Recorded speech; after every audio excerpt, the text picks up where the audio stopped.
So the Deadeye Desperado can do some pretty cool things with its ability. As you can see from its description, its ability can give a target monkey improved range, accuracy, and camo detection. More so, I want to focus on the accuracy part of that ability, because initially, when it came out, I thought that accuracy meant it would increase, say, the accuracy of a Dartling gun, but that clearly is not the case. As you can see with the 000 pointed over here, use the ability, and it still shoots very wide. Instead, what the increased accuracy actually means is decreased shot spread, which applies to some towers. For example, the Sun Avatar, for example, will now shoot in a narrower beam when you give the ability. See that? That is kind of a cursed Sun Avatar. Same thing goes with the Buccaneer. The wide grapes now turn into a much narrower set. To showcase this cool tech, I'm gonna jump over to Muddy Puddles chimps here, that's right. I don't normally do chimps on expert very often, but I figure it's been a while, so I'll shake the rust off, and plus the duo I want to do with the Deadeye is pretty good on Muddy Puddles, I feel like. Now, let's just get through the early game. I'm gonna do a different start this time. Apparently, Boat and Sniper is easier. At least I believe this is one of the leading methods on YouTube nowadays. So how you get through it is simply last targeting for round 6. Switch to first whenever there are blues, and you'll get there eventually. It'll probably just take me a couple tries, because I didn't memorize the exact targeting.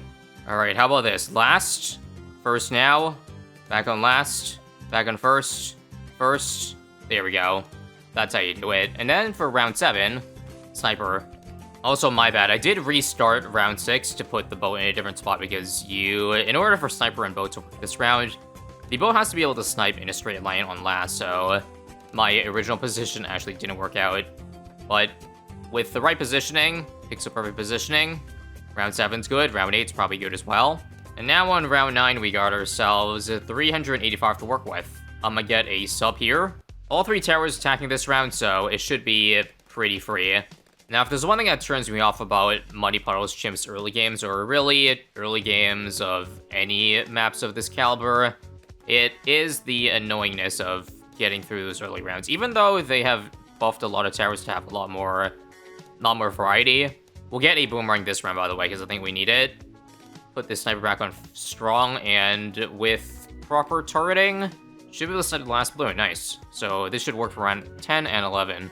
Anyway, I know that's all part of the inherent difficulty of extra maps in the first place. The early game is supposed to be hard and fairly precise, but yeah, I mean, I think it's okay for me to say I'm not a fan of that kind of stuff, which is why I usually stray away from it unless I'm trying to beat it on chimps for the first time. Anyway, it is sniper for round 12, and now round 13, this is definitely not enough stuff, so I'm gonna add a dart monkey down over here to clean up.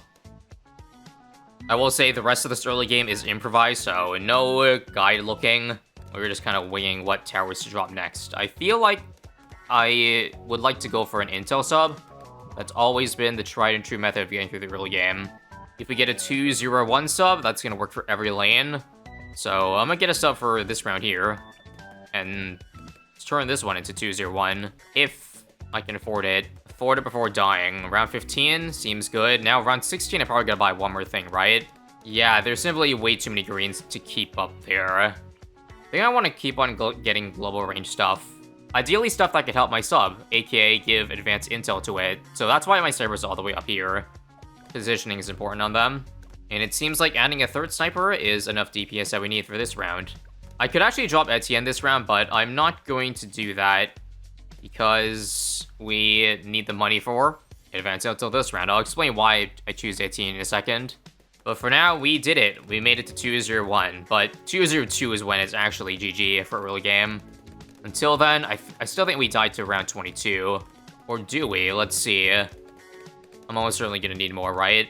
There's no way this can keep up. Yeah, no shot. What if I spend 380 on one full metal jacket? How much does that hurt us? It'll prevent less yells from coming out. We'll lose instead. Switch a sniper to first if anything leaks, but okay. That seems to have worked. Alright, that worked too. Instead of going for a night vision goggle, which is cheaper, I'm just gonna go big on a crow's nest, because I think I'm gonna need it later anyway. It does delay my airburst starts, but I think I can make it there. Case in point, there we go. Round 27, early game secured. And now Etienne can come on round 29. I'm gonna make it so that his range can reach 3 lanes, rip to the very left lane. So probably have to build some extra 4 rounds over there. But reasoning for Etienne, I don't know. I think even though his early game is weak, which is kind of anti what you want for Muddy Puddles, his late game is decent, and I think it synergizes well with the tower I want to pair with the Deadeye, which, I mean, I kind of already spoiled in the thumbnail, but the Bez. The Bez, or Volume Path Dartling, is also a tower that benefits a lot from reduced spread. Instead of having a giant cone to do damage in, now we can focus it, so that can probably give us a nice boost, and don't mind me just saving up as much money as I can. That I probably gotta spend at the start of 36 here. Yeah, 4.2k. Let's not waste time and go discount first. You all know I couldn't go without this. Don't mind me, I changed the village position because it'll be important in a couple rounds. I want to see if I can afford all this under discount.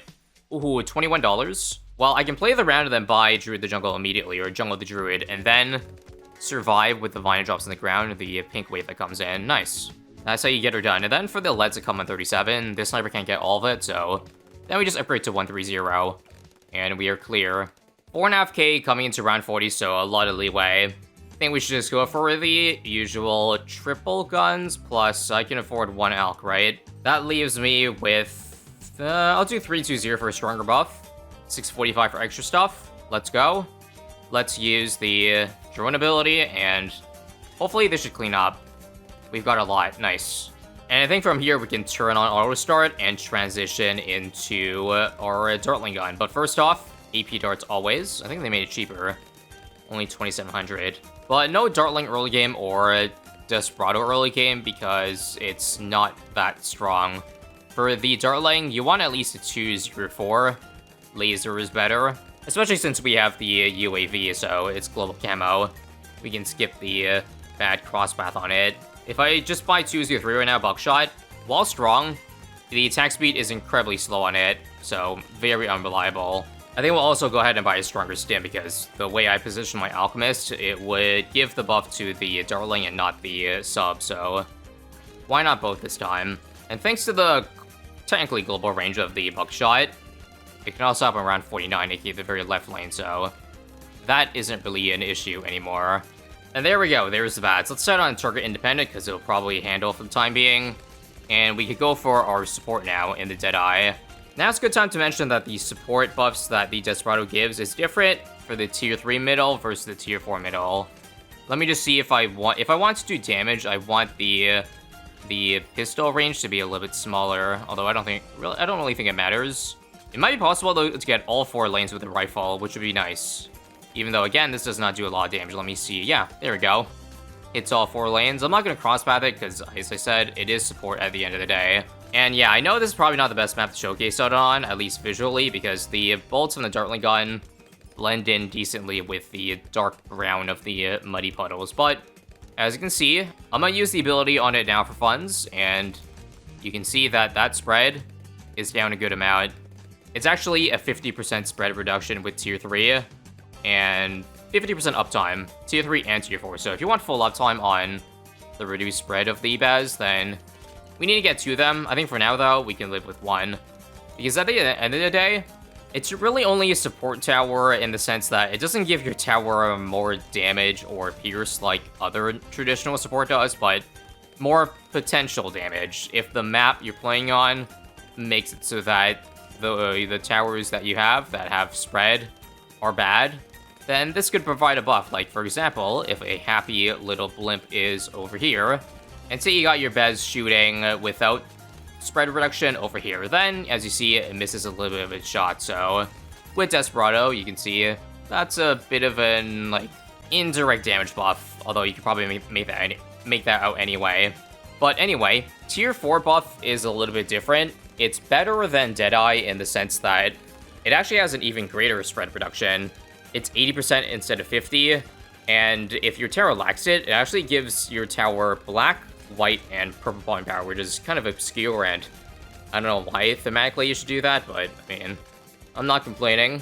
The bats does not suffer from black, white, or purple bomb power, so that effect is pretty negligible. It's really just the increased spread that I'm trying to go for. I think I'll get that after I buy Bez, though, because that is pretty much my win condition. If I buy this, it's pretty much a GG for the late game. So we should try to survive with as little as possible in the mid game first, and then buy stuff after the coast is clear. I think for the Saram wave, number 2, first wave is kind of close, so I'll just use the UCAV ahead of time. And we're good. Another reason why we brought Etienne. He'll get level 20 very soon, so we basically have a perma UCAV helping out our Bez. Now, it would be kind of hilarious and also sad if I didn't actually have to take this off target independent for saving up for the Bez. Then, like, getting the support is pretty much completely useless, because I didn't need to be in control of the Darling the entire time, nor do I think I really needed the spread bonus. Like, if you ask me, this probably works better for the towers I showcased in Sandbox earlier, Sun Avatar and the Boat, because they have a much bigger initial spread. But the thing with those is that, are you really gonna spend 3k, 4k of support just for those towers, especially a Destroyer? You're basically spending as much on support as your main DPS tower. Also, UCAV gets us through 82, so indeed. Okay, Money Puddles is pretty damn easy, isn't it? Easiest save up of all time, and I did not even need the Deadeye. I could have saved up an extra, 5,000 plus and be just fine. So case in point, as a support tower, it's a pretty niche buff, and you probably should go for other stuff first if you're looking to boost your tower.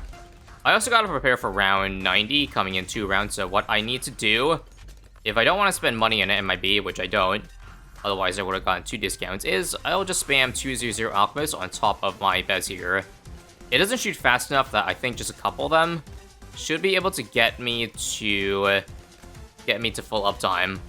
I'll do 4 of them, or rather 3.5, because this one is throwing half on the sub there.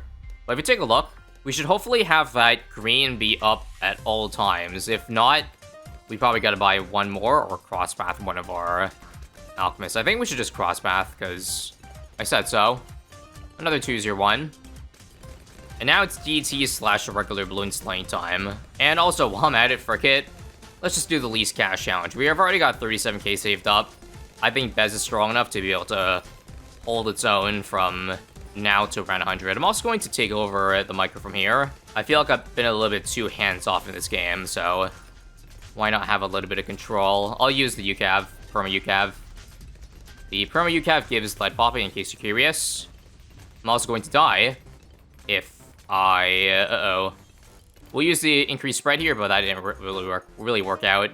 I think in some cases, it's better to have it in target independent, because what I had there, it was a bit unfortunate, because I was trying to chase a DT at the bottom, so that means all 4 of whatever its layers had to shoot down. If you have an independent, you might have 1 shooting down to help out for damage, but otherwise, yeah. My brain shut down there, but basically what I was saying is that you just want to have different targets, be able to hit different targets sometimes, and the only way to do that is via AI, and not your own micro. Okay, 90, I got lock in. Let's use the increased accuracy before, at the start of a round, because when a round has balloons coming closer, then you don't really need the closer spread. All the shots will hit anyway. But to start a round, hell frickin' yeah. We also have this on target independent, right? UCAV? Okay. So if I use UCAV this round, then I probably will die to round 99, I bet. But what do you say? Screw it? Okay. Big UCAV now. And the extra damage on that should, like, first try it. Yeah, it's not even close. I'm definitely dead this round, though. Not even a question. Increased accuracy, is that gonna save me? I think if I just get a mob glue, I'm good. This kills a save up, but it's probably needed anyway. Just a simple 013, and GG. GG, right? If not, then 024, yeah, frick it. That's we're not gonna think too much, because I think I still want to go into a later game, a later stage, considering how easy this late game was, if I did spend more money. Because honestly, 55,000 saved on Muddy Puddles of all maps is pretty cray-cray, especially considering how easy it was. I didn't have to even do much. Again, increase spread or decrease spread when it's far away. And actually might need... Oh, no. I don't know if we're gonna be able to clutch up this backside. Yeah, nope, we can do it. Nice. 55.6 to be exact, with 1.5 million coming on the BEZ here. But now, we give it better buffs. We'll do a bounty hunter now, and screw it. We'll start super buffing this guy. So now we'll get that MIB. I guess even though it's a bit late to do that. But with that MIB, I can now freely do overclock, because if I kept doing attack speed buffs, then I would need to get more alks to compensate for the lack of, you know, lead popping this guy has innately. So this here is a big boost to damage. We also just end up getting Call to Arms in the meantime, which I'll probably use for this density F round here. And also, we'll do close to spread now. It's now at 80% reduction, as you see. That is tight. Tight, and I'm definitely talking about the Bez here. Unfortunately, if it stops shooting in a straight line, I think we might be cooked here, yeah. I think my only play would be try to keep it in this straight line, otherwise I lose so much damage. And then, hopefully, Etienne can clutch up, but he doesn't have utility for those ceramics back there, so I might just need an Arctic Winter or glue, I'm thinking. We'll start with the glue. Alright, every ability at once now. We've got the glue now. I just don't know if it's fast enough. I have to get a glue hose, because it's ceramics out of the issue. I also have to shoot this away now. I think I'm probably still dead, which should give you an indicator just how ridiculous, I guess, late game is. I had 60k saved up, and it was probably in the wrong... Like, the money was put in the wrong place. And that's probably why I'm dead. This is my best run so far. Only a couple of balloons left. All ZMG's dead. Okay, increase accuracy. Shoot down the straight line. No way. Okay. This is the first round where I can truly say the Golden Justice or the middle path saved me. If not for that extremely tight spread, then those shots would have went everywhere, or further away than that, and we definitely would have died. And you wouldn't see 104 here, I don't think. Now, of course, that's not to deny the fact that maybe if I spent the other 10k on the bounty hunter somewhere else, I probably could have beaten that round. Maybe even easier with more worker room than that, but point still stands, it helped. And it wasn't entirely useless. In fact, it was very satisfying. So satisfying that I think I'll get myself a second Desperado now for full uptime on accurate spread. We got another tight round in the house. Jeez, this is like every round since round 100. But increased accuracy, Call to Arms, and we can finish it off to survive another round. I don't know how much further I want to go with this, honestly. It's been quite a battle. It also has been quite a battle making sure that the two Deadeyes have full uptime, which is hard to keep track of because it's two of them is exactly full uptime. If you miss a second of it, then you lose the perfect spread for a little bit, but I guess it's not really a big deal considering it's only a couple shots, but I think this is 109 is probably it. I hope you get the point though that this is a very niche but satisfying combo when you do have the opportunity to pull it off. I will use another increased accuracy. I gotta chase the balloons now, and I don't have my Call to Arms for another 15 seconds, so I think I'm done. Unless I can save up to then, but... oh, I got it. Use the ability now. But there's the ZMG's all the way to the exit. There's no way I can clutch up. Unless that tight spread again can come in clutch, but... Nah. With perfect micro, you can probably do it, but that's enough dartling micro for me today, I think. Thanks for watching. If you're looking for more Desperado action, then click here.